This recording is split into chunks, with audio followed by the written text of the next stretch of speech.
So I'll get straight to the point. Today I'm going to be doing more of, and apologies, it is a bit dark in here, more of an overview of the Type 31 frigate.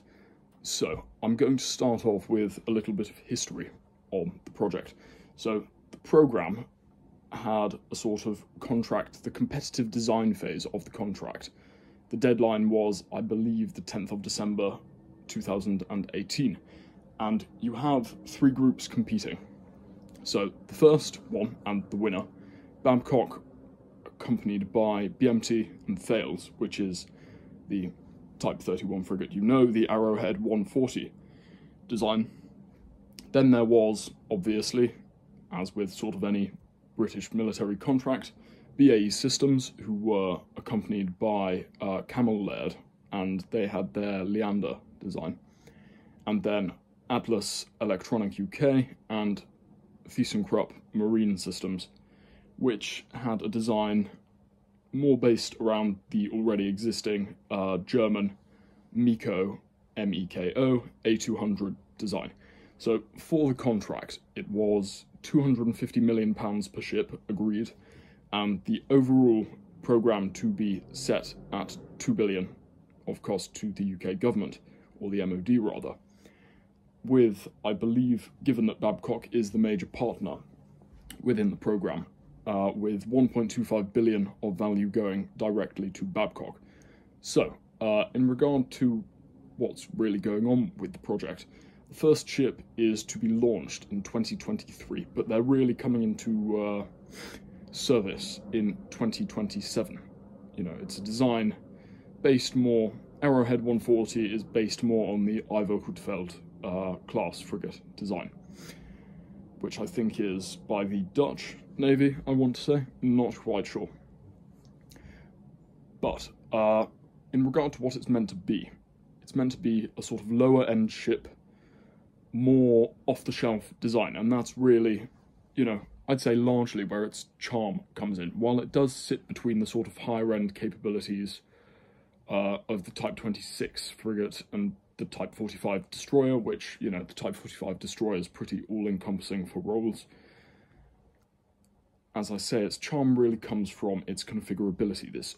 It may be off-the-shelf style, but this modular adaptability, sort of flexible construction, really gives a lot of opportunity, which I've talked about in the prior video. In regard to its specifications, or its basic specifications, I'll go over some more intense ones at a later date. It has a crew of around 100, with space for 40 more. And those, you know, that's fairly classical for a ship, that it has about 35% extra capacity, 35% to 50%, so that's as it should be. In regard to notable characteristics, as mentioned in the last video, there is the helicopter, which will either be a Merlin or a Wildcat, same as the Type 23 that we currently employ, and UAV launch, as well as, you know, potential for medium caliber guns and small caliber guns. So for the medium caliber gun, they're going to be using, or they're under contract to supply 5 Bofors 57 Mark III for the medium, and 10 Bofors Mark IV small caliber guns for the first 5 ships, and those are all going to be supplied by BAE Systems. What we also see is, as expected, the Mark 41 VLS implementation. So it's going to carry Sea Scepter missiles for air-to-air capabilities, and those are the same used on its predecessor, the Type 23. So in regard to what the frigates actually are, we have 5 frigates that are under contract at the moment, and they've got names.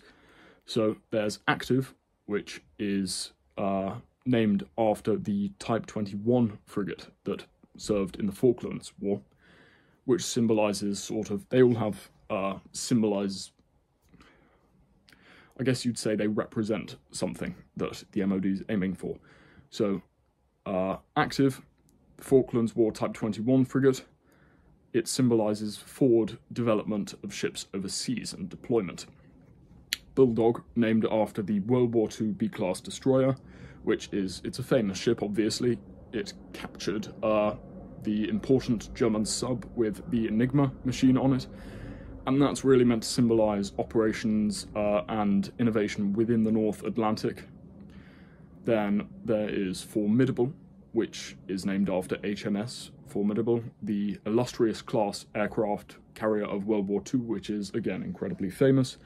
And that's, meant to symbolise carrier operations prowess and, likely implementation within carrier strike groups. Then Venturer, which is named after the famous ship that destroyed, I believe it was the first ever British submarine. Anyway, it destroyed a German submarine while still underwater, which was at the time somewhat rare. And that's meant to symbolise technological innovation. And then Campbelltown, after HMS Campbelltown, which was involved in the amphibious assaults of Operation Chariot, I want to say. In any case, that may be wrong. It symbolises the sort of future commando force and its implementation.